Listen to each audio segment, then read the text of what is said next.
much more routine global collaborative partnerships between publishers to make the most of big releases. WikiLeaks has really shown the way on so many things. I commend this book to Australians, and I suggest also that this model might work well in other countries. Gathering activists, lawyers, journalists and academics to explore what we've learned about Germany and France and Iraq and Afghanistan thanks to WikiLeaks could also produce equally rich volumes. The second point I want to make tonight is that we're right now at one of the most hopeful points in the campaign to free Julian that I've witnessed in the last 10 years of working on this. A most hostile and poisonous court in the UK refused the US extradition request. Yes, in a judgment that is terrible and quite dangerous in very many ways that I'm sure panelists will discuss. Still, there is a judgment against extradition. The court has received the US grounds for appeal and will receive Julian's defence team's response on the 29th of March. So here we have a window of opportunity that we must seize to convince the new Attorney General in the United States, Merrick Garland, to finally close this shameful chapter. And the third point I want to make is that there's a larger support base than ever. People who have been quiet or downright hostile are seeing sense in greater numbers.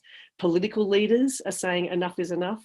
More unions around the world, supported by Julian's union here in Australia, the MEAA, are organising. More journalists from a broad spectrum of outlets are saying that this cannot proceed without terrible consequences for their profession. More and more human rights activists and lawyers and the general public agree that this journalist and technologist, this Australian, should not be in a cage in Belmarsh Supermax prison in London for publishing.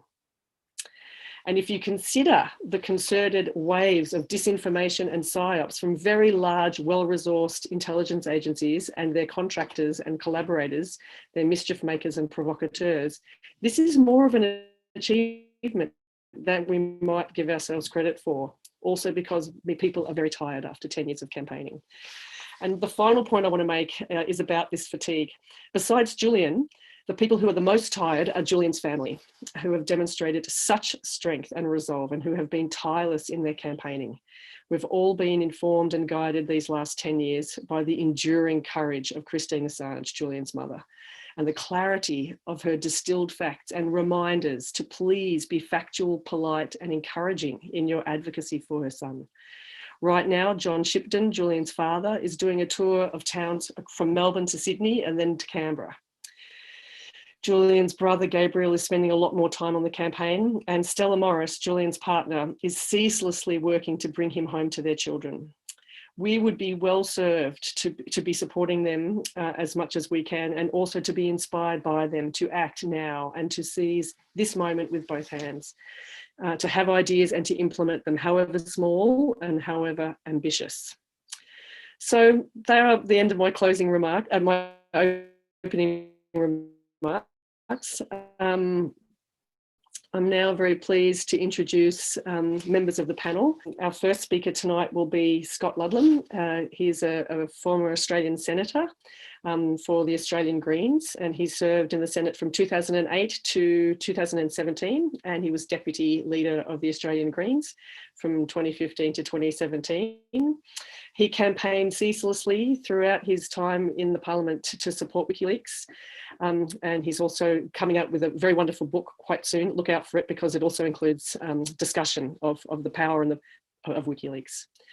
We will then hear from some of the mighty doctors for Assange, Professor Thomas Schulze and Bill Hogan, who have worked to advocate for awareness of Julian's health.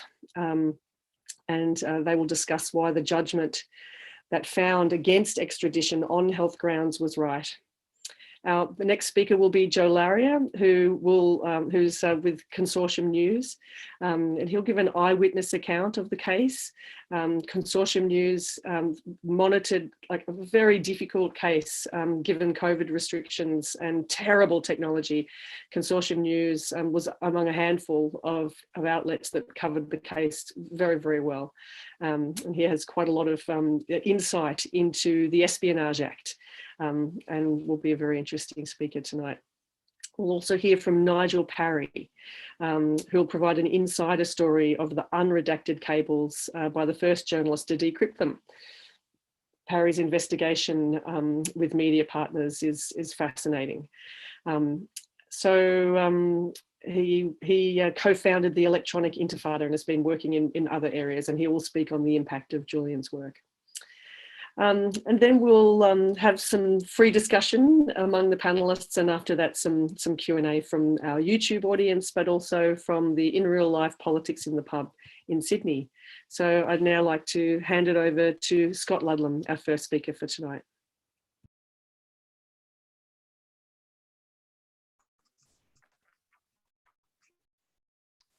Hey, good evening, and thank you, Felicity. Thanks to the organisers and everybody for bringing us together. I'm also speaking to you from unceded Yuin country on the south coast of New South Wales. And I'd also like to give a plug for this remarkable book, A Secret Australia. The book is a great read for this campaign, and it's also a great reset for two reasons in particular that I'd like to speak to. One is that it focuses on the purpose of the work. The book focuses on what was it that we learned from the publications that WikiLeaks made possible. What did we learn from the publications that people have put themselves deeply into harm's way to bring into the public domain? What did we learn about our country and about our world? All of us have been subjected to a decade of disinformation and misdirection to focus on Julian's character or on his socks or on his cat. And so the essays in here read to me like a reset switch. Even for people who have been around this issue for a long while, you will learn things about why this work mattered, why this work was done in the first place. The purpose of WikiLeaks, the purpose of journalism, is to help us understand how power operates when it thinks nobody is looking. The second reason I find this book really valuable is in its timing. It's being distributed now, right at the moment where we have our best opportunity in a decade to free Julian Assange. In the essay that I contributed, I talk a little bit about political repression and the purpose that it serves. Principally, repression is to provoke fear and to dampen social movements by making an example of people, whether they be high-profile people or just ordinary people. And I feel as though I'm used to thinking of repression, and maybe most of us have been taught to think of repression as a thing that happens in Burma or in Hong Kong or in Saudi Arabia. But that's what this is. The purpose of repression is to make our allies go quiet. It's to make people avoid eye contact with us. It's to make the work that we're doing feel as though we're pushing it uphill. And that's what it is. They attempt to destroy the reputation of the principles. It means we have to work harder, no. And so do those who've directed these, precisely the opposite effect. Repression can, and I feel as though that's our job tonight. And it's our job every single hour until our friend walks free. Provoke and inspire defiance and ensure that this repression is a failure.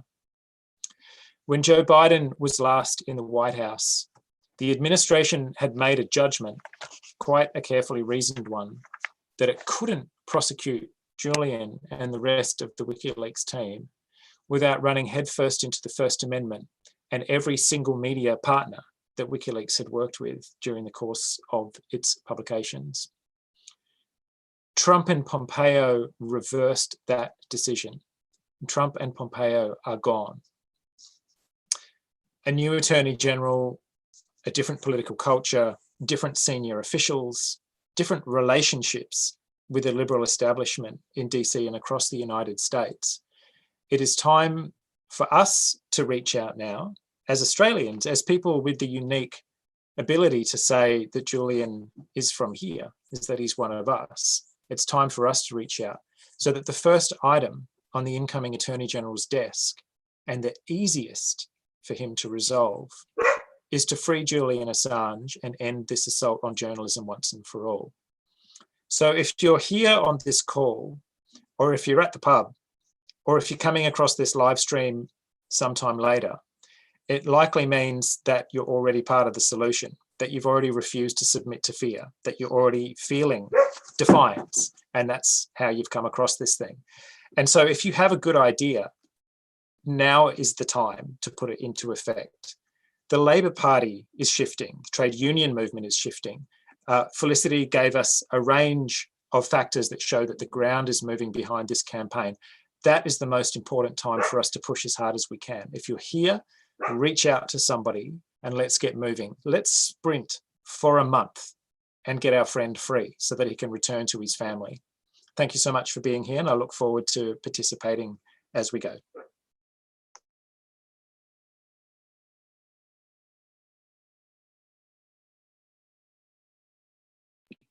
Great. Thank you, Scott.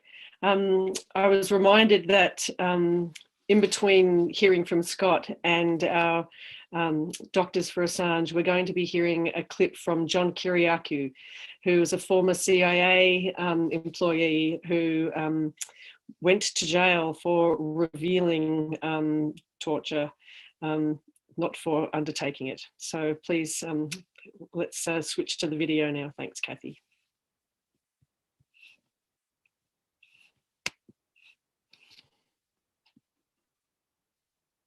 On one of the maximum security prisons in the state of California. And they talked about how the United Nations has determined that solitary confinement for any length of time beyond 15 days is a form of torture. Well, in the United States, we keep prisoners in solitary confinement for as long as 44 years. This New York Times expose in California was talking about a solitary confinement system where you literally have no contact with any other human being. When you receive mail, for example, you don't actually get the mail. There's a computer monitor hanging from the ceiling of your cell, of your 6-foot by 10-foot cell, out of reach so you can't damage it in any way. They'll put your correspondence on the screen for 5 minutes. You stand there and read it, and then it's taken off. And that's it. The only visitors you're allowed to have are your attorneys, and even they are restricted to once a month. You're allowed one phone call a month. It's monitored, of course, live. You're allowed 2 showers a week. Your meals are provided to you through a slot in the door. Every one of these cells, and I know this because I was in solitary confinement, every one of these cells has a small door at the back. And that door leads to a cage that's outside. Now, the cage in my case was another 6 by 10 feet. And so you can either walk around in a circle or in an oval in your indoor 6 by 10 cell, or 1 hour a day, go outside into the cage and walk in a 6 by 10 foot circle. That's enough to drive the sanest man insane.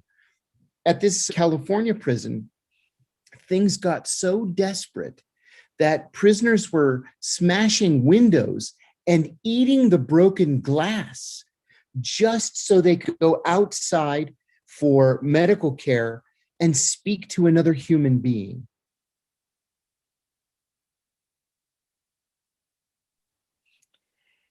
Well, that's a pretty harrowing way to introduce the content that our doctors Bill Hogan and Thomas Schulze will address in our next speakers.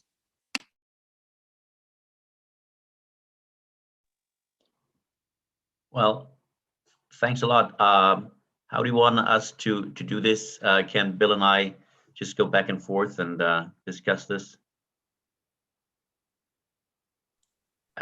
May I suggest that Bill, Bill, I think he's very good in keeping a track record of the history of Doctors for Assange. Maybe Bill, can you give, because we are from two different disciplines. I'm the psychiatrist here on board, and Bill is more in data science, so he's very good with data. So maybe Bill, if that's okay with you, could you give an overview of our work, what we do? Sure. So Doctors for Assange is a group of roughly 300 doctors in over 30 countries on all continents. So we're of international scope. What really spurred it on was, the removal of Assange from the Ecuadorian embassy in April of 19 and the subsequent finding of the special rapporteur on torture that Julian Assange had been tortured. And then evidence of that torture was displayed by Assange at the first phase. Well, not even the first phase of his extradition hearing yet, but at some hearings that fall. And so the first letter that Doctors for Assange wrote was to the Australian government, and then another letter to the UK government, and several letters since. And so we've constantly been advocating that Assange is tortured. He must be released from prison and cared for at a teaching hospital of a university, and that his legal persecution and the conditions in the prison are contributory, per the special rapporteur, to his torture. And the only way to treat him as a victim of torture is to remove him from his conditions. And then also when the COVID pandemic broke out, he's obviously at grave risk. Prisons are breeding grounds for infectious diseases. And, he should have been released on bail at minimum last March. And we wrote a response to that decision condemning it. And so that's been sort of the main message of Doctors for Assange in a brief history. We have 2 Lancet letters in the leading medical journal in the UK and probably the world. And so that's our message, that's our advocacy, that's what we're insisting on and continue to insist on.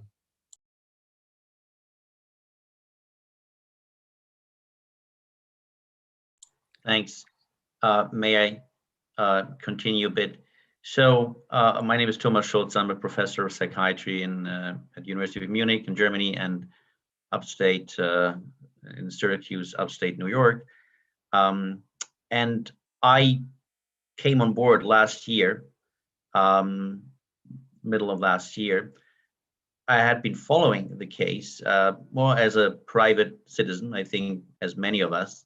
But of course, as a doctor, I have a different angle from which I look at a case like this. And of course, I then learned about the work of Doctors for Assange, and I realized, oh, this is great, and I definitely have to support them. So that's how I came on board.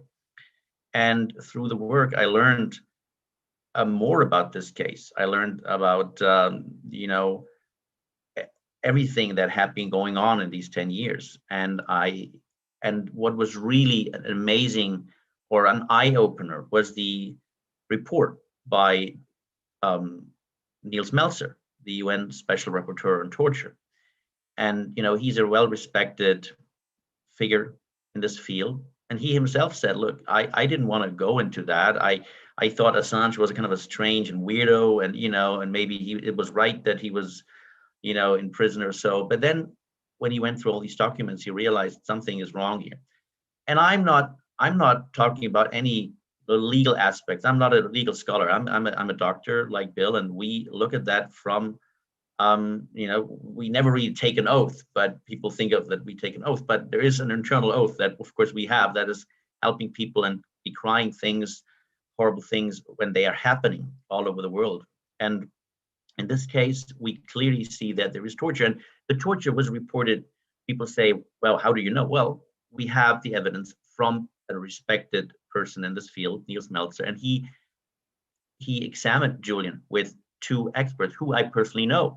I'm also on the executive board of the World Psychiatric Association. We had a section on the impact of torture, and the then chair of that section, the Catalan psychiatrist Pau Carezales, was one of the two who interviewed, who examined Julian Assange. So I know him. He's a very respected scholar in the field. And the other, Dr. Nuno Vieira, I know him well. Also, he is also very well known in this field. He looks more at the bodily harm. So we have evidence, independent evidence, that there was torture. There is evidence of torture.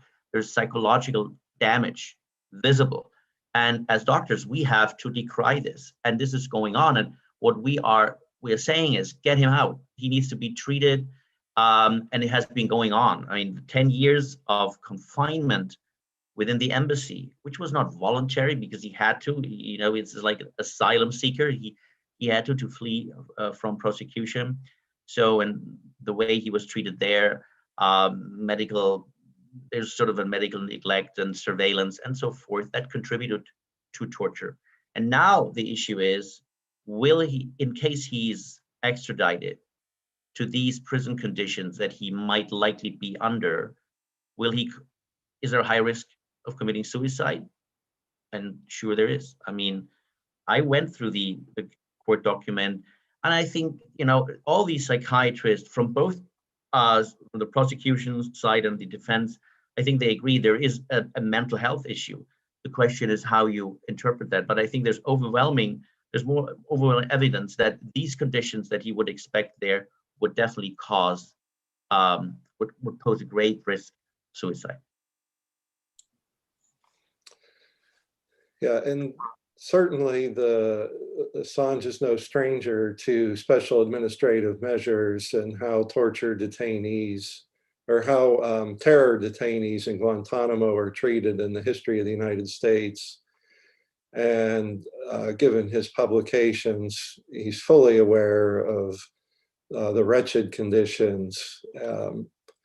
And the fact that the judge in the extradition hearing, who was otherwise barreling down the tracks to agreeing with everything the prosecution said, held up and made a decision not to extradite based on mental health grounds, speaks not only to Assange's mental state, but just the absolutely reprehensible and horrible conditions in US prisons. As an American, you know, the typical American, I think I used to be fairly typical, you know, you're sort of aware of the international condemnation and shock that we still have a death penalty and that we imprison so much of our population. But I didn't fully come to appreciate just how bad it was until I read about special administrative measures as described by John Kiriakou and others.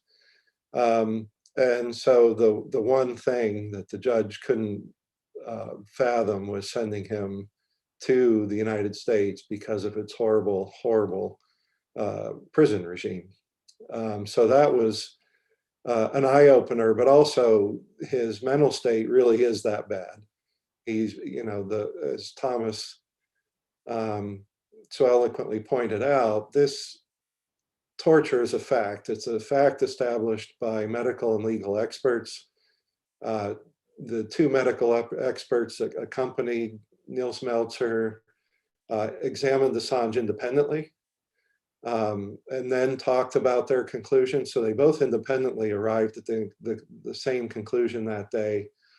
The fact that Meltzer was even there was because an American physician, Dr. Sandra Crosby, was concerned about torture. She's also an expert in this area in assessing victims of torture. And so anybody who wants to try and dismiss it as, well, it's just bad, you know, nobody likes prison. No, this is much worse than that. This is an actual medically established fact of torture that has not been disputed. No one else who has done a medical assessment of Assange has come to a different conclusion or disputed the diagnosis. There is actually an international diagnostic code for victims of torture. So this is, you know, medically established fact. And also in the extradition hearing, we learned new things about his mental health. We learned he has a form of autism called Asperger's syndrome. We learned, and you know, a lot of the reporters hated to report on some of these very personal and private details of Assange's medical history. And so I, you know, want to respect that as well. But he was diagnosed with Asperger's, and he has had a number of other symptomatologies that clearly established that his severe depression and his risk of suicide is high.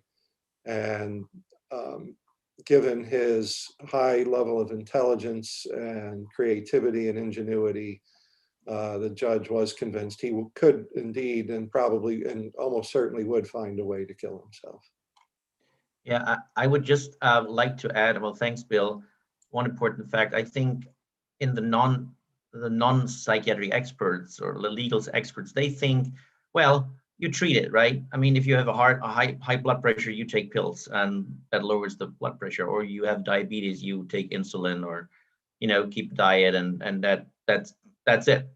Well, here I think the lawyers, like the prosecutor's side, they might argue, well, we can treat that. You know, we have antidepressants, and if there's psychosis, hallucinations, delusions, well, we give antipsychotics.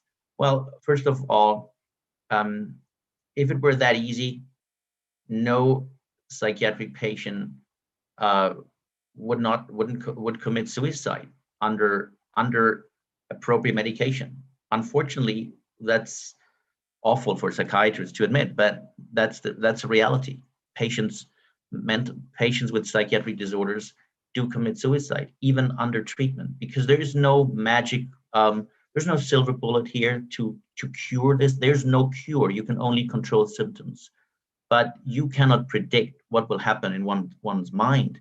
So the idea that you treat someone, you throw medication at someone, and that will remove the risk of suicide, independent of all the likely horrible prison conditions, is nuts. I mean, no psychiatrist would ever say, yeah, 100% guarantee there will be no suicide. And also, we have learned that there's a family history. And I do psychiatric genetics research. That's what I've been doing for 22 years. Two of his family uncles, I think, committed suicide. There's a history of depression.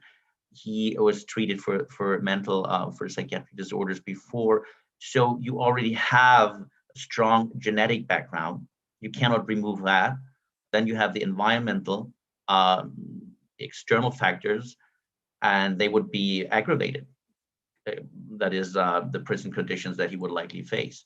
But again, I would like to say that any prosecutor that thinks, well, we can treat that, we have prison psychiatrists, just give him medication that will take care of it, and he will be, just a regular prisoner. That's not how it works. Because if that were the case, every patient that psychiatrists treat would never ever commit suicide, which is not the case. And this is very important to note, because the United States has announced its intention to appeal the extradition decision on this basis, that they can manage the suicide risk in various ways.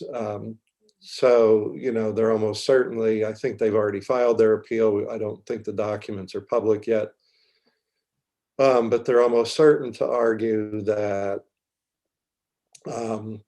the severity of the diagnosis is exaggerated, and that they'll come up with some way to mitigate somehow the risk of suicide and mitigate the prison conditions in his case.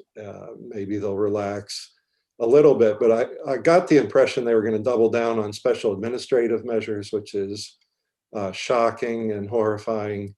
Under special administrative measures, as Kiriakou pointed out, you can't talk to anybody but your lawyers. Trying to get a message out to an unapproved message recipient, typically under special administrative measures, you're allowed to get a message out to only 2 or 3 people other than your lawyers. And if you try to get a message out to someone else, you can be disciplined severely. One detainee prisoner under special administrative measures tried to ask his son to tell his grandson that he loved him, and that's not allowed. So this is how inhumane and cruel and unbelievably wretched special administrative measures are, and that the United States wouldn't back off on that. Just shows how cruel and vindictive and hateful this prosecution, this persecution is, and just how unbelievably shocking a regime it is. It's hard to put in words.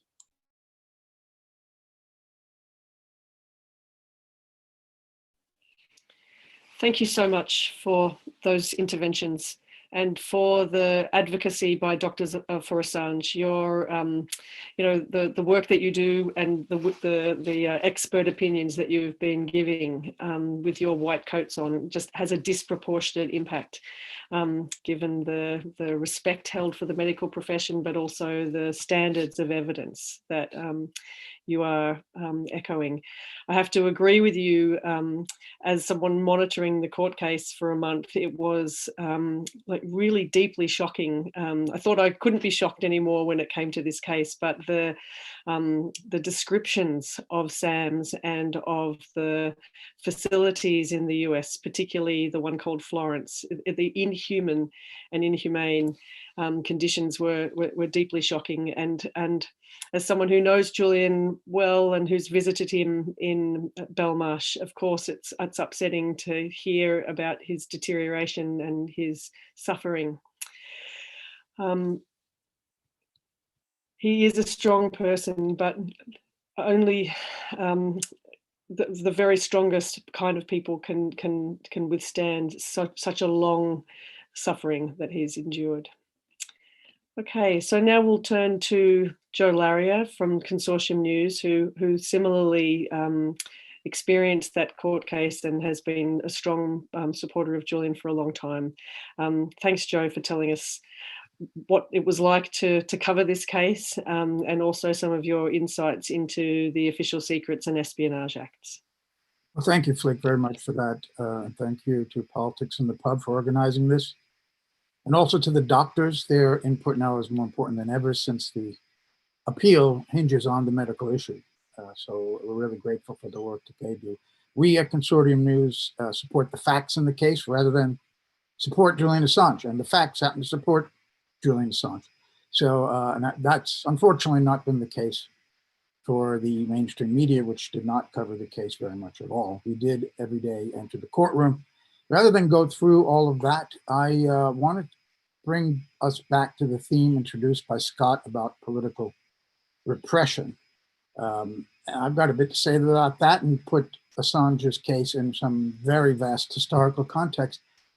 Unfortunately, there's nothing unique about political repression. It's existed in every society from the beginning of civilization. When an illiterate person in an ancient society looked up at a monument, they clearly understood who was in charge and what their place was. Since literacy grew, the elite trying to manage populations have tried to control press, cinema, and now even online media. And always they have been behind that, of course, was brute military and police force. In case the propaganda of the elite fails, there's always the police standing by and the military if necessary. What is unique in Western societies, in my opinion, is, especially in the US, has been how the public has been led to believe that there isn't any political repression in their societies, that it only happens in non-Western countries that are adversaries, particularly to the US, like Soviet Union and the Eastern Bloc during the Cold War, Middle Eastern regimes today unfriendly to the West. We've seen how the Kingdom of Saudi Arabia repeatedly gets a pass, or in today's Iran, China, and Russia. And of course, there are political repressions in all of those countries, without any doubt, but pointing only to them by Western leaders when they do that, or in their media, it distracts from the homegrown repression. Now, citizens in the Soviet Union and the Eastern Bloc, they were at least aware that they were being repressed. I think the reason why Western publics aren't can probably be attributed to the fact that this very more elaborate and developed orthodoxy that's imposed through Western media on the people in Western countries. The lie, for example, that the US is spreading democracy around the world rather than pursuing their geostrategic and economic interests. And in that pursuit, they commit crimes. But the media in the West amounts to a cover-up of the crimes they commit in the pursuit of those interests. And here comes Julian Assange and WikiLeaks to rip the cover off those lies of omission and to end the secrecy really that protects the powerful. So there should be no wonder why those powerful interests have been trying to get him since 2010. Also, I think because Western publics have been conditioned to think that political repression only exists in our enemies' states, but not in our own countries, it becomes uncomfortable for Western people, particularly in the US, to accept what WikiLeaks has revealed about their leaders. And likewise, difficult for them to understand Assange and then to support him, understand the principles that are involved here. He's ripped the cover off a very convenient lie that we have wonderful leaders and we have tremendous democracies here and we don't do these things. Only the Russians do that, only the Chinese do that. And this is the great value, of course, of Assange's work, but also the dangers to Western leaders and the uncomfortableness for Western populations. Amongst you mentioned the Espionage Act, Flick. Among these tools of Western repression have been the espionage laws in the US, Britain, Australia, and other Western nations. And they have not only been constructed, as we see now, to punish classic espionage, stealing secrets, giving them to a foreign nation, but also to repress free speech. I've been working on a piece now, I have to admit, for a year ago I started this.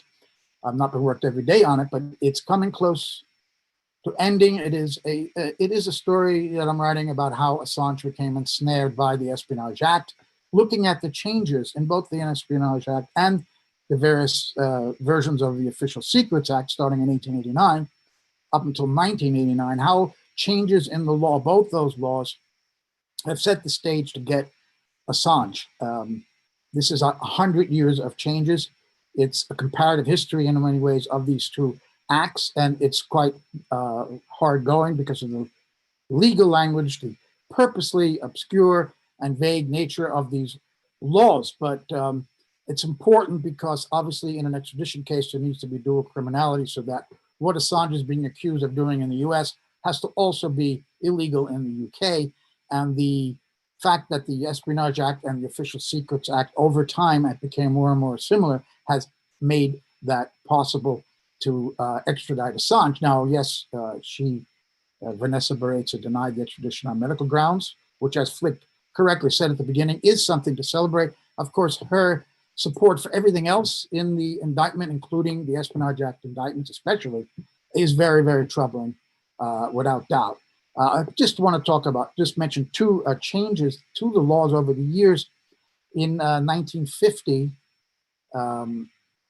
there were two amendments to the Espionage Act, the so-called McCarran Act, and that just clarified that mere retention of documents and that communicating them by any person, not just a government official, is a crime under the Espionage Act. And now earlier versions of both the Espionage Act and the Official Secrets Act, starting from the 1911 U.S. Defense Secrets Act, which is based very much on the language of the Official Secrets Act of 1889, and then, of course, the 1917 Espionage Act, which Assange is indicted under, borrowed from the 1911 Defense Secrets Act and the 1911 update of the Official Secrets Act. The change in 1950, adding 793E to the law in G, made it much easier to get Assange. And in 1961, there was an amendment also to the Espionage Act, which changed the jurisdiction from just US territory and possessions and the high seas to anywhere in the world. That ensnared Assange, who is, of course, an Australian, and he was acting outside the United States, but he, according to the US, violated the US law, this Espionage Act, so they can go after him because of this 1961 amendment. There's an interesting backstory to that, which I could tell later if anybody's interested. So here's where we are. But Baraitser, very much had to rely on these repressive espionage laws and how they're the same. Fortunately for Assange's case, the medical situation that he had that we just heard about is so dire, and the conditions of American prisons are even more dire, that to combine the two, Assange in that kind of a system, even a British magistrate could not, in any kind of good conscience, allow that extradition to go forward. It could have been a way out for the Brits to wash their hands of this affair. But in any case, she did not allow the extradition. And we have to hope that those who support the facts of this case, that the medical facts, as we just heard, will win out, and the Americans won't be able to convince the High Court in London that he is not in danger. I wanted to say one last thing about this 1950 amendment that, as I said, made it easier to indict Assange on the Espionage Act. President Harry Truman actually vetoed that bill, and he was not necessarily pointing out that he didn't agree with those changes, but the overall impact of this act was to set up a control board to go after communists. It was so, he said in his statement, in his veto statement to the House, that this would basically turn the US into a totalitarian society. So unfortunately, that veto was overturned by Congress, so it became law. And so there were crazy things in the history of these two acts that had Truman's veto not been overridden by the Congress, that perhaps Assange wouldn't have been indicted under the Espionage Act, at least under those sections. It would have been more difficult anyway. So I will last say that James Lewis, the QC, the prosecutor, turned on the very first day of this hearing, which began back in London in February of 2020, turned to the press and said, "This is not about you. We're not prosecuting the press. We're prosecuting a man who is not a journalist." And then you go to September hearing in London, and they basically dropped that argument after so many great defense witnesses tore apart that argument and showed that, in fact, the indictment of Assange on the Espionage Act describes, in its very words, the work of a journalist, getting a source, keeping a source's identity secret, asking for more information from their sources. This is what happens routinely. So they dropped that, the US did, and basically Lewis said, yes, he is a journalist, but under 793E, as I described, under the Espionage Act, we can prosecute a journalist anyway, so tough. And that's what stopped the Obama administration, Biden being vice president, from indicting back in 2020. They could do it. It's on the books. It's completely seems to be unconstitutional, butting up against the First Amendment. This has to be challenged at some point. Now, there are a group of so-called progressive congresspersons in the US, in the House, who have introduced an amendment to the Espionage Act that would carve out an exception for journalists. And this is directly from the Assange case. Nobody expects it to go anywhere, but at least there's an awareness that this part of the Espionage Act that does ensnare journalists has to be removed at some point, has to be challenged, has to be struck down as unconstitutional because it goes completely against the First Amendment, where government cannot make a law impinging the free press. And this is what this part of that law does. So it incriminates the work of a journalist, and Assange is the first ever to be charged under the Espionage Act for that crime. And I think that this is why it's very bad what Baraitser said in her judgment. But if Assange is not extradited on the medical grounds and he goes back to do his work, it's still a victory for the free press. Thanks. Thank you, Joe. I found that fascinating, especially about Truman. Who knew? I didn't know. I'm looking forward to reading your piece when it comes out. So thanks for persevering with that. Our final speaker tonight is Nigel Parry. Nigel has written in particular about the call between WikiLeaks and the Department of Justice, and some freedom of information has become available just in the last week about that, I understand. Anyway, welcome, Nigel. Thanks for being with us tonight. Thanks so much, Flick. I appreciate it. My name is Nigel Parry, and I came into this story a kind of circuitous way.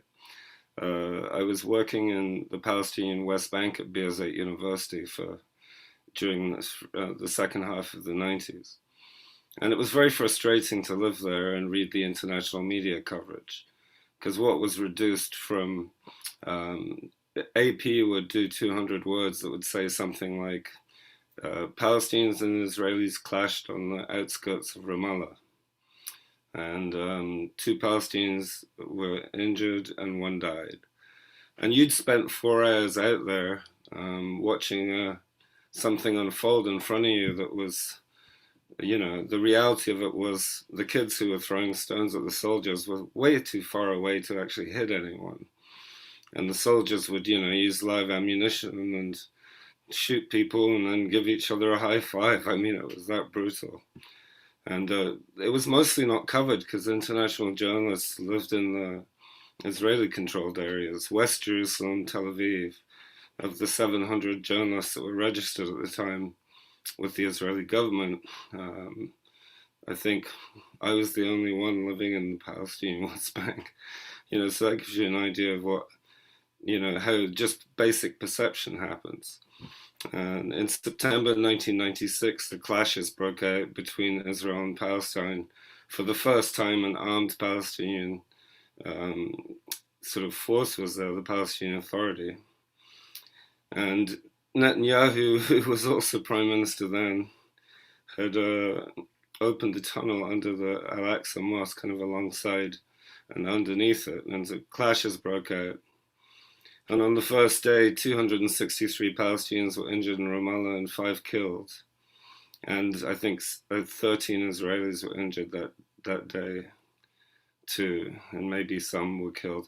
It was hard to see because we weren't on that end of the front lines. You know, you can only speak to what you saw. And the walls of the hospital in Ramallah were covered in blood, and there was just no time to clean it because there was just this endless flow. I mean, you talk about how COVID can overwhelm a hospital. War certainly overwhelms hospitals. And so being an eyewitness to this, you really just wanted to do something about it. And we had learned to use the internet kind of in 95. And this is sort of September 96. And we'd launched Baraitser's website. So we just whacked up an independent media website, what in those days was called an alt news website. And I think that was the first one from a war zone. Meanwhile, I'd been doing a diary. I mean, you wouldn't get away with this now, but birzeit.edu/diary. I mean, literally off the university main website. And that it was amazing the attention that I got from outside because you were able to deconstruct those 200-word AP bulletins. And the internet is an amazing leveler, you know. And so when WikiLeaks came out, I first became aware, I'd heard about them, but I first became aware with most people around the time they released Collateral Murder. Which was early 2010. And that was stunning, you know, to know someone had done that. For me, my instinct was, well, this is someone who's doing something a lot like we did. I mean, we felt we had no power. We certainly didn't own a CNN or a BBC or a New York Times, but we had the internet, and we leveraged that asymmetrical communication tool in the same way that WikiLeaks was basically doing it. I mean, there is a great need for a worldwide leaking platform that's safe and anonymous. And, you know, I mean, the idea of WikiLeaks is fantastic, and it still is. So when the cables were released, the cables were released, I think, in April 2010, and initially just to The Guardian, Der Spiegel, and the New York Times. And they began releasing a bunch of stories, which was a sensible way to do it, because just dumping it all out of there, you know, it would have just been chaotic reporting, and there was stuff in there that was important enough to merit, you know, systematic investigative reporting on it. And that was a great thing, you know, too. But at some point, Daniel Domscheit-Berg and Julian Assange fell out. And one of the sort of passive-aggressive ways which this disagreement played out in the international media was Domscheit-Berg began giving hints that there were these files out there of Cablegate that were unredacted. And later on, in another article, a month or so later, he intimated that the password was also on the internet. And eventually, someone, it's in the article. I mean, one of the things I was kind of thinking of doing here is a quick screen share here. Share. Let's try that.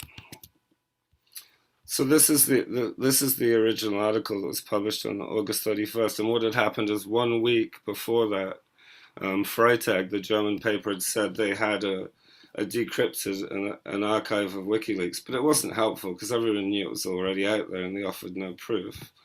And this was what David Lee had done. This is like literally a chapter heading in his book. He published the password there. And I was following WikiLeaks very closely at the time because it was fascinating to me just seeing this thing, you know, basically lay bare the American war machine. I mean, it was quite an incredible thing. And I had, every time a WikiLeaks book came out, I bought one. And at some point, Domscheit Berg actually said it was in a book, I think. And I'd read them all. And there's only one book that mentions any actual password. And so I got this one out. And this is what I saw. Meanwhile, there were a bunch of people I totally kind of understand the addictive level of the QAnon thing, the cult that people have got into. It's kind of like Pokemon, collect them all. And that's what this hunt had become on the internet. Anyone who's interested in WikiLeaks was trying to find both the archive and cables. And you know, this mythical password, but it had already been said, and I had the book there. I mean, from when I read it, I literally walked up and got the book. And so one of these people said, "Look, there's an archive here with these strange files in X, Y, Z, you know." And I'm trying to. I think there's actually pictures of this stuff somewhere. We're looking at an internet archive of the website at that point. Sorry there, David. Yeah, here we go. This is when Cryptome published it later. And so this torrent file, at some point, Julian Assange got worried that people were going to raid them. So they encrypted all the data from the releases they hadn't released yet and put them on BitTorrent file and turned them into torrents. So people could download the file but couldn't do anything with it until they knew the password. And this is one part where I say there is definitely blame on both sides, is that password that Assange gave on the thumb drive to David Lee should not have been used anywhere else. You know, I mean, that was a fail on WikiLeaks' side. But publishing it in your book as a chapter heading is also pretty dumb.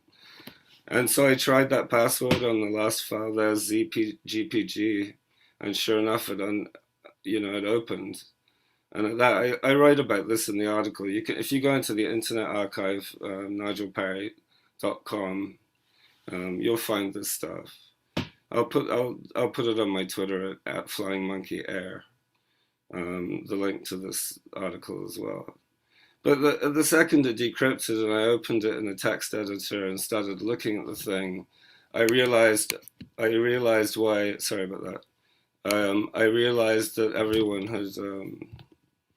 Why they'd been such, dicks about it, for want of a better way of putting it, And there's just this whole power associated with it. For The Guardian and Der Spiegel and the New York Times, they were basically guaranteed of scoops every day for the next year. And so for the cables to be out there and completely available and completely decrypted, obviously the cash cow is gone at that point. So the whole thing is a bit distasteful in my mind, just because there were a lot of problems on all sides, and this didn't need to happen. It was a very basic computer security fail. Now, what they've done with Assange and the fact that even Biden's administration is still going after him is beyond me. I mean, this was part of an era which everyone, even in the Democratic sort of party, from which Biden is, sent, straight at bang in the middle of, realizes that the Iran and Iraq wars were bad things. So, don't punish the messenger. It's like what's next? He's gonna open up you know, a case against Daniel Ellsberg again for the Pentagon Papers. I mean, it's old news at this point. It's done deal. And Assange's state, as the psychiatrists and psychologists explained so clearly earlier, I mean, you don't, I've spent time in jail, and it does something to you psychologically that's really hard to explain unless you've been through it yourself. You've just got no power. You've got nothing. And there's no point to it. You know, you can't be, when he was in the embassy, at least he could be productive, but not in a jail situation. You don't have access to anything. You're lucky if you get phone calls.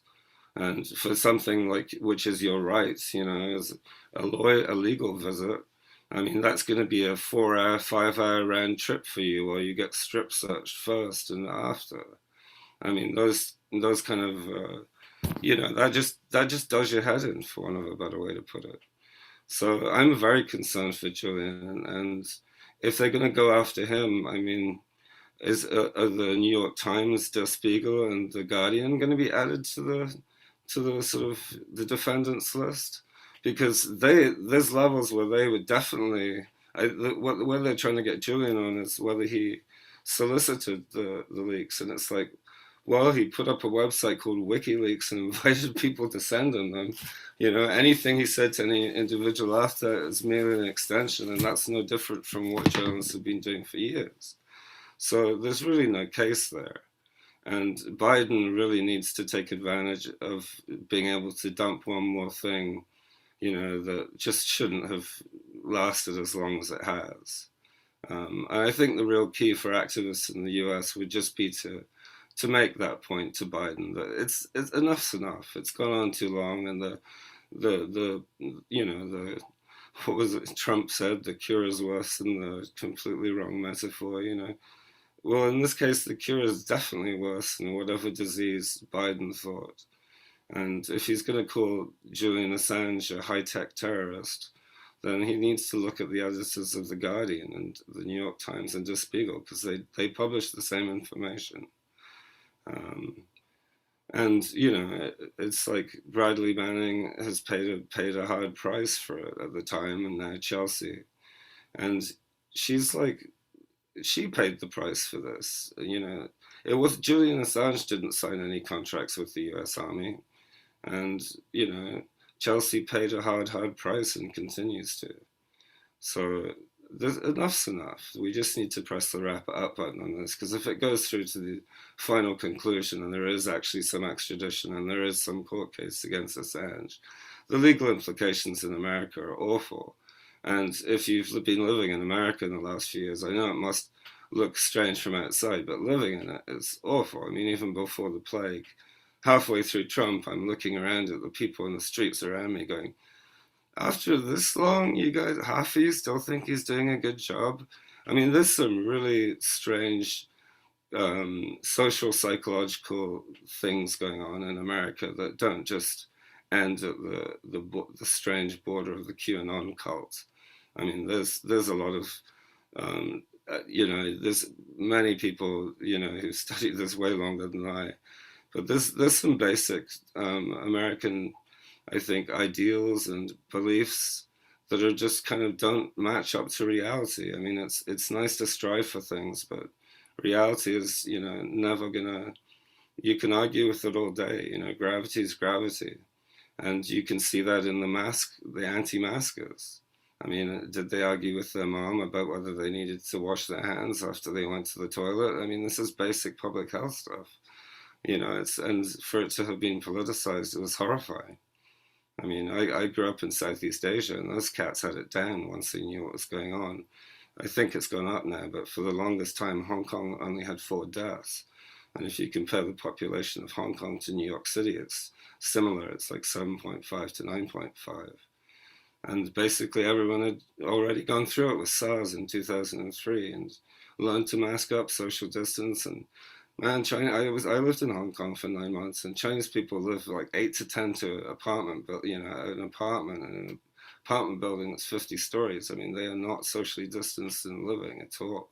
But man, they managed to keep it down to 4 deaths for the longest time. I haven't looked at it recently, but I mean, that's how you do it. And it's been really disturbing to just watch that. And I do think that's part of the Assange thing, is there's a general feeling, I feel like I've been walking around in Oz for the last 4 years.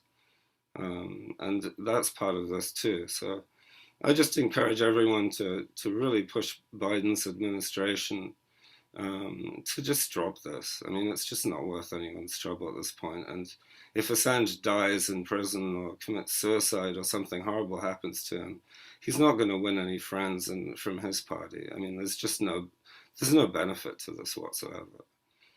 If he wins and Assange gets put away in an American jail, you locked up a journalist, it'll just start a whole other angle. So, you know, that would be what I have to say about it. Enough's enough. Thank you so much for that wonderful presentation, and also for your work on the electronic intifada, a fantastic source of information that was indeed using the internet as we all hoped and wished that it would continue to be used. So now I've been invited to just have the panelists ask a few questions of each other, just a little bit of open discussion among the panelists for just a few minutes. But there has been some questions posed in the YouTube chat channel, which I'd like to farm out as well. So one question that I have for our doctors is, you mentioned that your recommendation is that Julian be treated in a hospital when he is free, when we see him walk free, which I'm determined that we will, and in not too long a time. Can you talk a little bit more about why you would recommend a hospital? I have kind of fantasies of him being in nature in Australia and healed by some time in the bush, some time at the beach. How long do you think he would need to be in a hospital for? That's one question. Another one is, have you experienced much pushback from your colleagues for doing something that would seem to be a little bit political, as well as about proffering your medical assessment? How's that dynamic gone on? And then I'll invite my other panelists, if they have questions, to pipe up and ask each other. Yeah, well, thanks. Well, it was fascinating to listen to all the speakers before. That you know, we are the medical guys here. We are not really the legal expert, but it was great to hear about all these things. So, from a psychiatrist's perspective, a treatment of a mental health condition like the likes of what Julian is experiencing needs not only medication in a box, right? The box being the jail cell. He needs to be in an environment that is stimulating. I mean, psychiatric therapy does not consist only of medication. It's psychotherapy, it's additional therapies, it is a different environment. You need to get him this environment. This is the oppressive environment. I mean, the strip search, being caged, being shackled. I mean, again, he's not accused of any crime in the UK. He's there on remand. It's an extradition hearing. So this is torture, as we have decried, and because of that, he's suffering from depression, from psychotic events, psychotic experiences, and so forth. That needs to be treated. It needs to be treated in the right setting. As I said, and diabetes you can treat, you know, sort of at one level, like the biological level, but mental health. That's why a psychiatric hospital nowadays is no longer just an asylum where people are shackled, right? But that's what we have. A prison. I mean, there's prison psychiatry, and I think they're doing a good job. But in this special case, with these special administrative measures, that is detrimental to his mental health. That needs to be changed. That's why he needs to be treated in a different environment.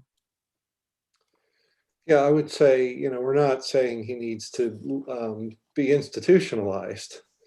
But acutely, you know, for a brief period of time, he needs to be evaluated. When we say he's sick, he's really sick, and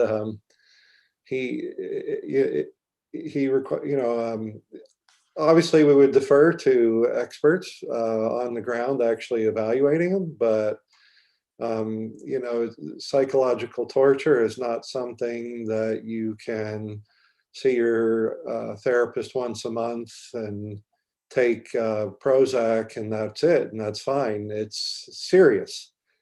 And so, yeah, he needs, almost certainly needs, given the severity of what we've seen and the reports, although, you know, you have to be careful, you know, diagnosing and treating by proxy. But, you know, it's almost certain that he needs some inpatient evaluation and stabilization. And yeah, I want to see him, you know, on the beach in Australia myself. Don't get us wrong. You know, that's the goal. That's what we all want to see. That's what we're all fighting for. That's what we're all advocating for. But, you know, as an initial measure, as an assessment and stabilization, you know, and honestly, to save his life, it's almost certainly, it's hard to imagine it's not necessary.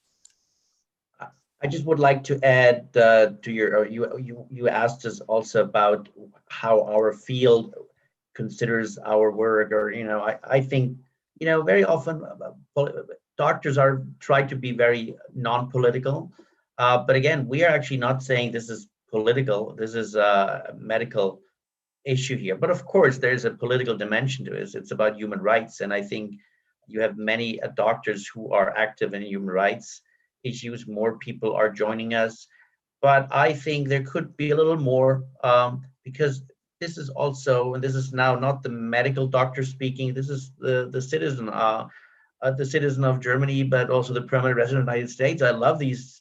These are great countries, and they have helped spread democracy. And I just feel we need to keep it that way. And that's why we need to speak up. And I invite even more doctors to join our cause. I mean, there are many causes where doctors can be involved, like see the Uyghur genocide happening and so forth. So I think we need to speak out when human lives are endangered. And I think doctors will agree.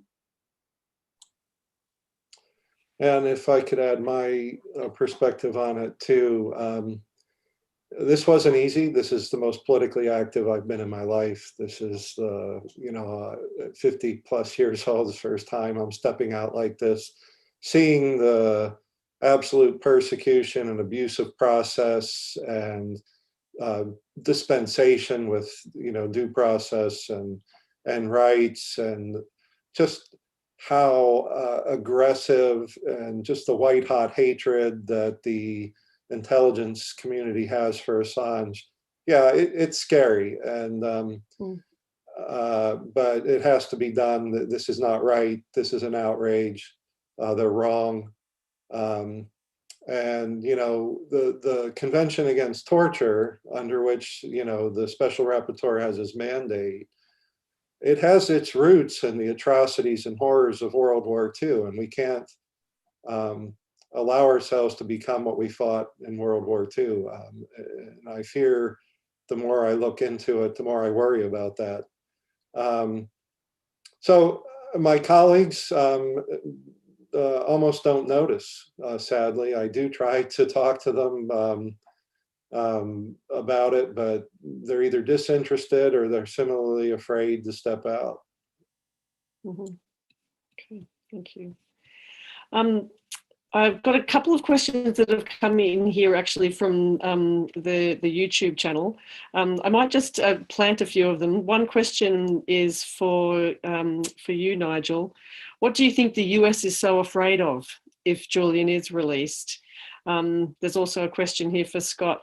Calling our representatives, what do you recommend saying exactly? What other things can we do? Scott, I'll let you think about that while I turn to Nigel to answer the question, what is the US so afraid of if Julian is released? I'm not sure there's really anything for the US to be afraid of at this point. I mean, all the damage has been done. And what's happening now is the ongoing damage to America at this point is their relentless persecution of him. You know, I think that's the issue here. I don't think there's anything for them to be afraid of. I think what's happened is at the time they reacted strongly, as if that would change things. And back in the day, I was covering all of this stuff just on my personal website, the WikiLeaks kind of phenomenon, and also what was going on with Anonymous and LulzSec, and there was huge crossovers with that. And watching, like, there was one weekend where I think 500 police department websites were hacked. And, you know, regardless of the criminality of it, you have to just acknowledge that, wow, computer security is really bad, and those guys should have it together. I mean, that's law enforcement, right? So I felt there was just a general revelation of what was going on with the internet. Of course, later when Snowden turned up with, you know, how much we're all being spied on, which is really hard to grasp. I come back to it. I go back to the Oliver Stone film with the actor Joseph Levitt, was it, you know, the guy from Third Rock, because just the dramatization of it within 90 minutes is it's hard to grasp the extent of these things. So when you see people like WikiLeaks kicking against the goads, that's a big deal for a lot of people around the world. I mean, I live in the Twin Cities in Minneapolis, St. Paul, and I'm in St. Paul. And when the George Floyd stuff popped off and that became international, I mean, people were protesting in Australia. You know, people were protesting in every city around the US, Canada, Europe. It was, you know, people were protesting in India. I mean, there's something universal about what's been going on over the last several years. And I think the US government just got into it. And once you're committed to doing that, you know, and everyone's had other bigger fish to fry during the Trump regime. So I think this stuff's been backburnered, but that's what I just keep coming back to is the damage has been done, and any further persecution of Assange is just not going to be good for America, or never mind, you know, obviously not Assange, but definitely not America either. So there's no merit in it. I quite agree. Thank you. And after Scott answers that other question, I will turn to the politics in the pub. You people who have shown up in a room in Sydney, we'll pass the mic to you straight after Scott. Thanks, Felicity. I think if the question was about is it worth even bothering contacting our politicians, emphatically yes, especially now, because the campaign is starting to hit a critical mass. I think the comments that were made by opposition leader Anthony Albanese last week are highly significant. That's the strongest that we have had, the strongest break in bipartisanship that we've had in this case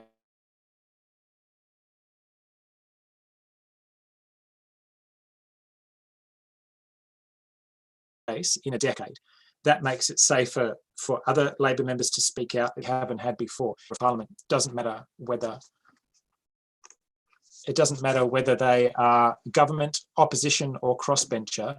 It's very quick to write to your politician and make sure that they understand that there is concern out there. So there are those formal avenues for participation, but we shouldn't ever constrain ourselves to that. There have been groups in the around the country that have done very highly visible and provocative actions. They've been doing that for years. Hang a banner, put a placard, do graffiti, make this visible, make it impossible to ignore, and don't ever think that you're alone, because you're not. There's huge support out there for getting Julian free. I know it's a bit cheeky, but I wonder whether it's okay to pop a question to Joe while we've got you on the line. Joe, you've been following these issues for years. You know a lot of the individuals that have been moving into the incoming administration. What would be your message to Australians? We don't get to vote in US elections. What would be your message to Australians? What kind of pressure are they likely to be interested in hearing from a loyal, I would argue vastly too loyal, ally? From our perspective, what do you think is going to make the most difference now? Well, the Australians should vote in American elections. Basically, the 53rd state, I'm not sure, 51st might be Britain, 52nd Israel.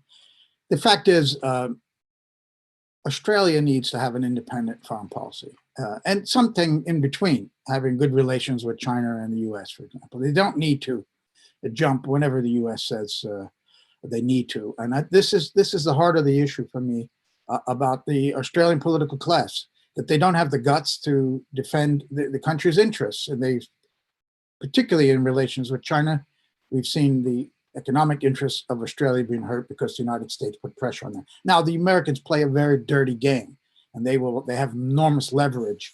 But one of them is just to not give intelligence to the Fifth Eye out here. And I think there has to be sacrifices made maybe by the ruling circles of Australia if they want to do what's good for the Australian people. And what's good for the Australian people is to support Julian Assange and not give lip service. As we just saw the other day in Parliament, Maurice Payne, the foreign minister, was questioned by an MP, and just platitudes about consular services for Assange in Australia. This had to be a major point that Australia needs to make with the United States to back off. That in general, this is the wrong thing to do. This is not becoming of a Western society if we want to continue to say we're democracies. We're going to have to take a hit here. He exposed things, even about Australia, as your book, Scott and Felicity, Secret Australia has exposed, but mostly about the US.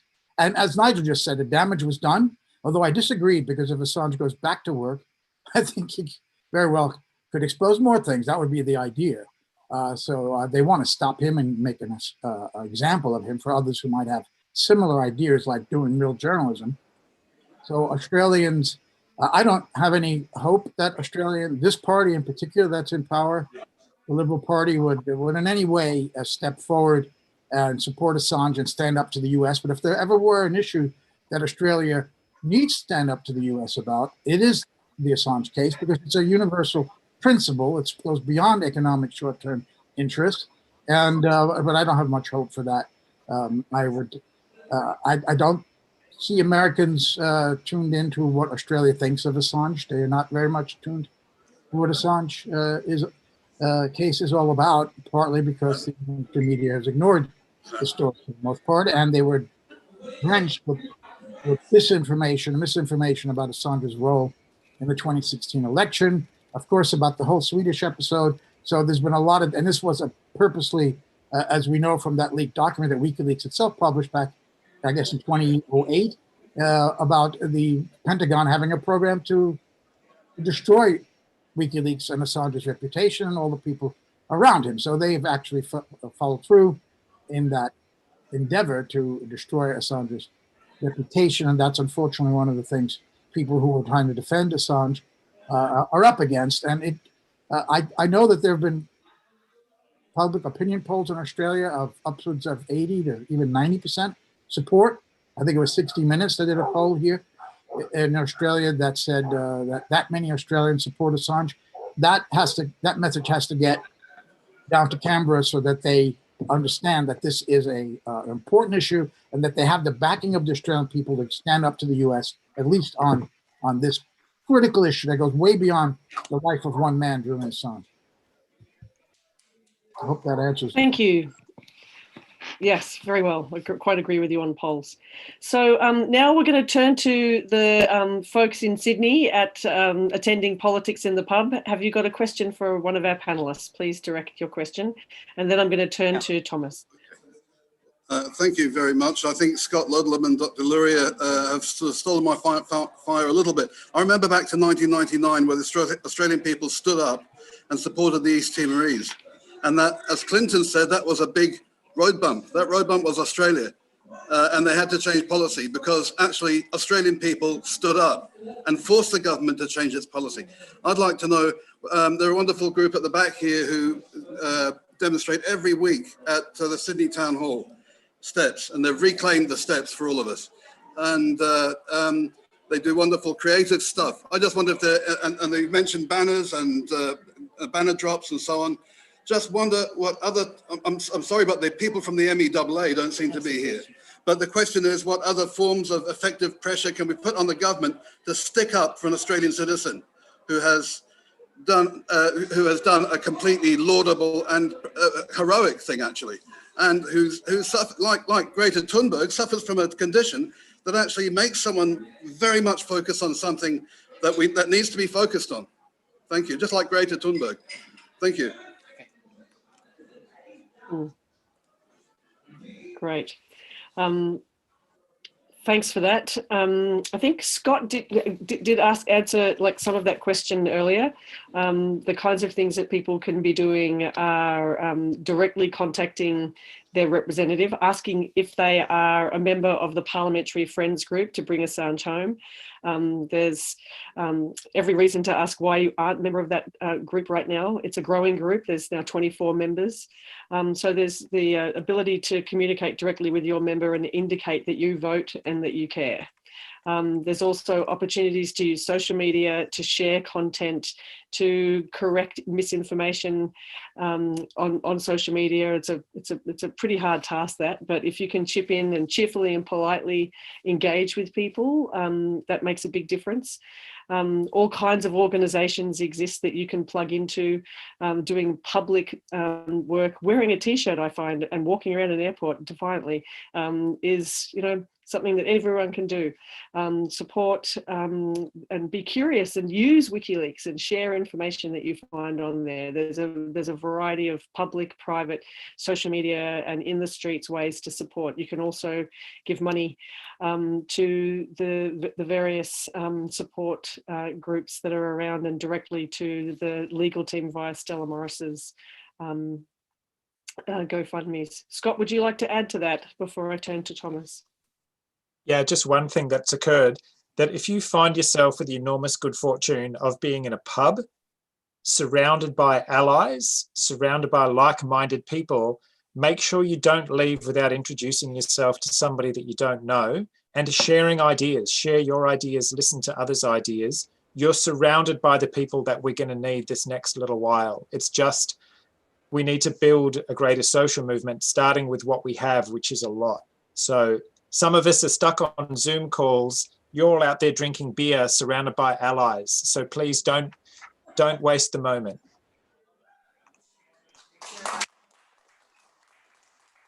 Good point there. And you dear people in Sydney, do join on Friday evenings at the Sydney Town Hall, the wonderful people for Assange, a wonderful group of people. Thomas, you have a question. Yeah, it's a question for all the my colleagues here, the journalists and more politicians on the panel. I think there's this notion that now we have Biden and the Democrats and they're the good ones.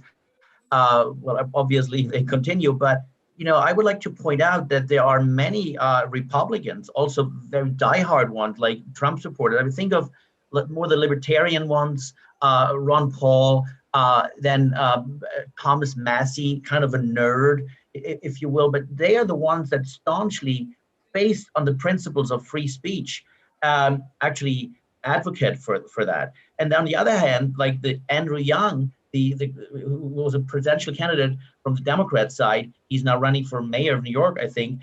He says, well, Julian Assange has to stand for trial. So it seems to me that it's not like a clear-cut thing, Democrats, Republicans. And I think if you believe in freedom of speech, you will find many on the Republican side. So what's your take on that? Where do we see bipartisanship here? And is there more growing?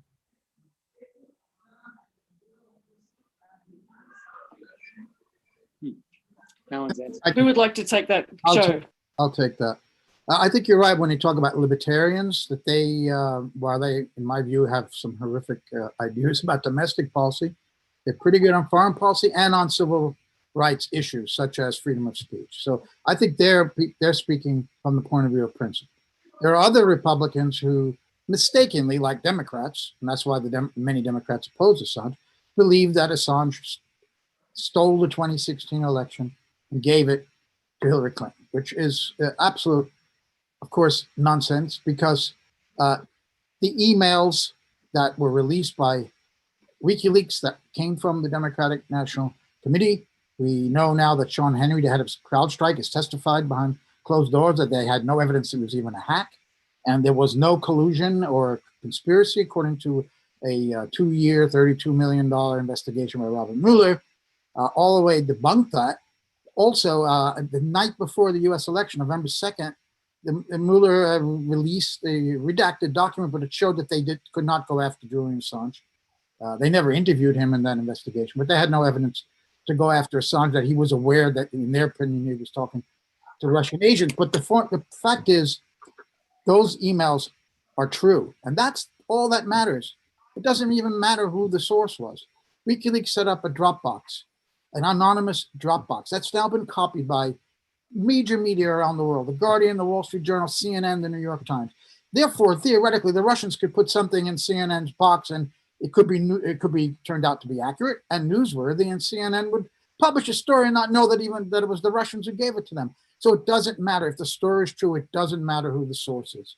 This is a completely irrelevant argument, but it was raised to a national crisis that Russia had interfered and tried to steal the election, et cetera, and Julian Assange was central to that, and he was an agent of the Russians, et cetera. We know that story now. Many people on the Democratic side still believe that, and they don't like Assange for that. Even though this indictment and this extradition hearing and this prosecution has nothing to do with the 2016 election, only with releases in 2010, that message doesn't get through. It's still, there's a hatred for Assange based on those personal matters, as Scott alluded to at the beginning about his cat, the Swedish story, and of course the 2016 election has really damaged Assange in the eyes of Democrats falsely. It was Hillary Clinton's documents that showed there was corruption in the DNC. They tried to steal the primary election from Bernie Sanders. It's all there, and it's the doing, her speeches to Goldman Sachs and the big banks.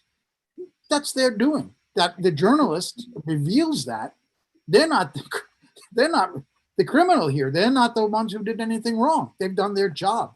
But unfortunately, it's become a pattern here that when politicians are exposed, they have a convenient excuse now to blame a foreign power for being behind it, and they get away with it. Even if the foreign power did hack that and leak it to WikiLeaks, it's irrelevant because the information was accurate and true, and that's what people should focus on, but they don't. And I think that's why Democrats oppose Assange.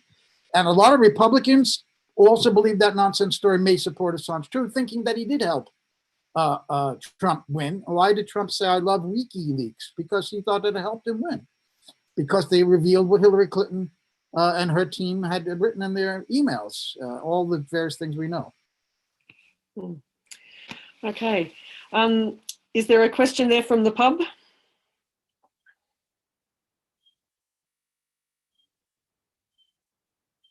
You have to unmute the pub.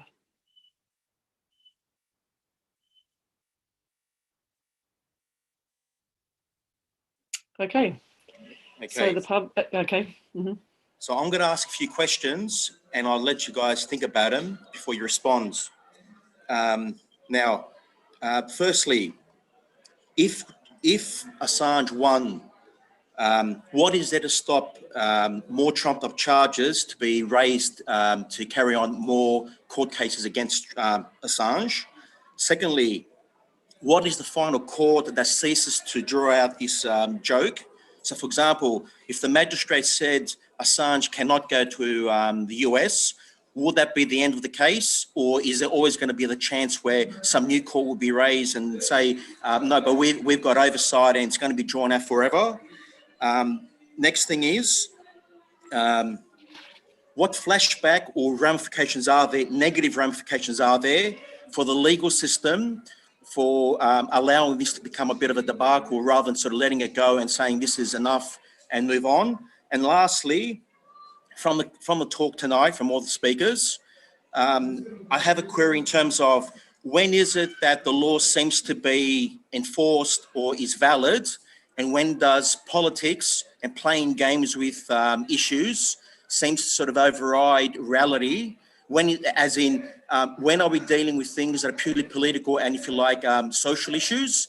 And when is it that actually the law applies and is relevant? Or does the law have to sometimes step back and say, this is not part of the law, this is more of a social norm or a social discussion? Thank you. Thank you for those questions. Quite a lot of them are pertaining to legal issues, and there are actually no lawyers on this panel tonight, unfortunately, because I would like to be able to be authoritative when I say that if the US drops the charges, if the new Attorney General indeed says, I've got really bigger fish to fry, and I've inherited a bit of a mess here in the US, and so I might let this one go, that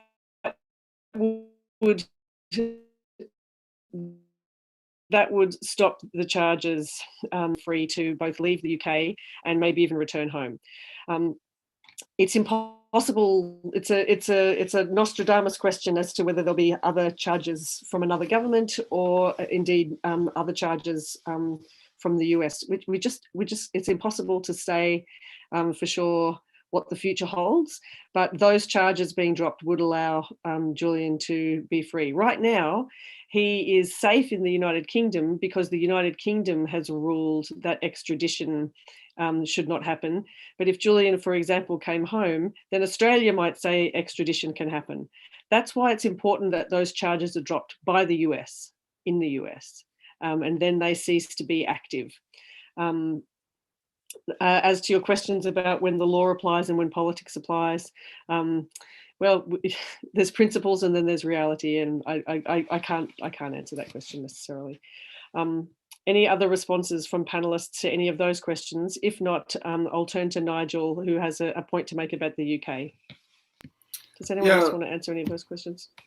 Go on. Yeah, the first time the politics and the pub peeps were asking questions, they were saying, you know, what should we do? And it occurred to me, you know, I mean, I'm Scottish, I'm from the UK, but I've been living in the States for 22 years. And I don't think it really matters where you're from in this issue. So I think I would encourage everyone from anywhere to write to those three governments, to the UK to say, I mean, remember back in the early days when he was in that country house of that guy, you know, the ally. Why can't he be restored to a state like that, at least, where he's not in immediate medical threat, you know? That seems a very basic thing to ask the UK government. Just that one thing, you know? Also drop the charges, obviously, but that one specific thing. He can be on an ankle, you know, whatever, just get him out of the jail.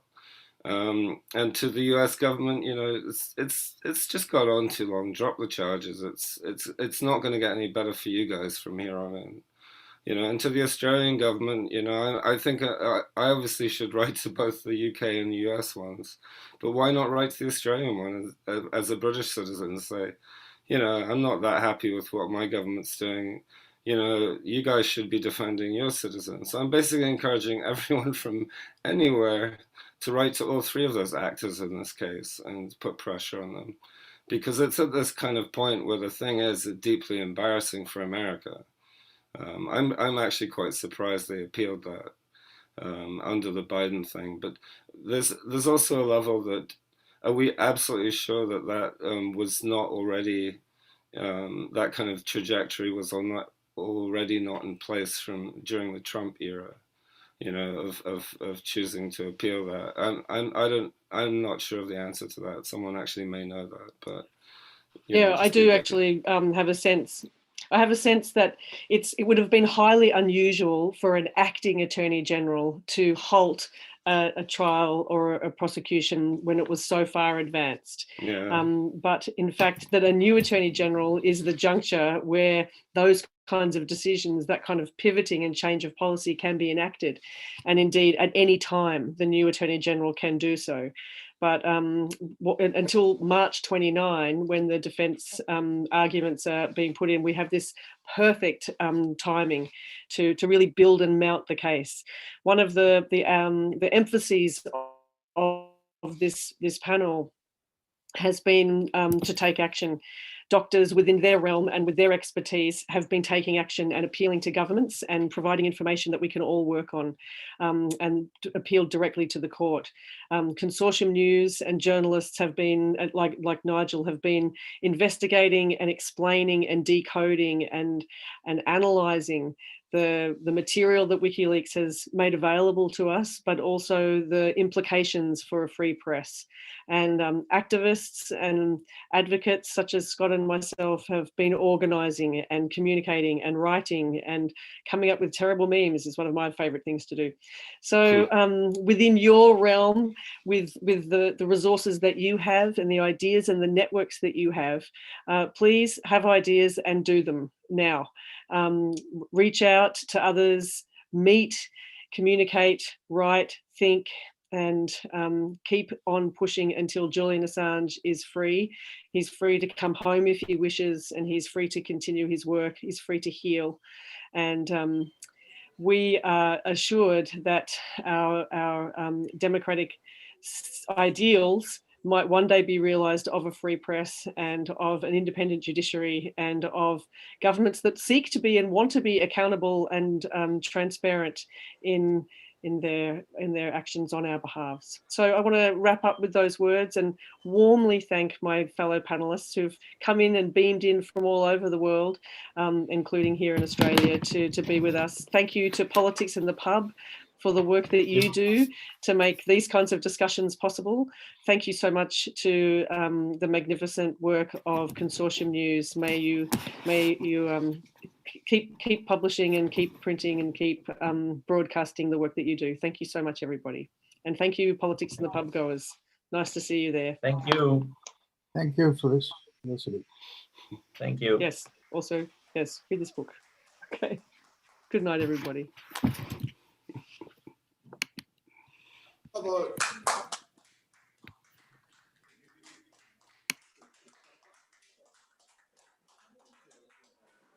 Okay.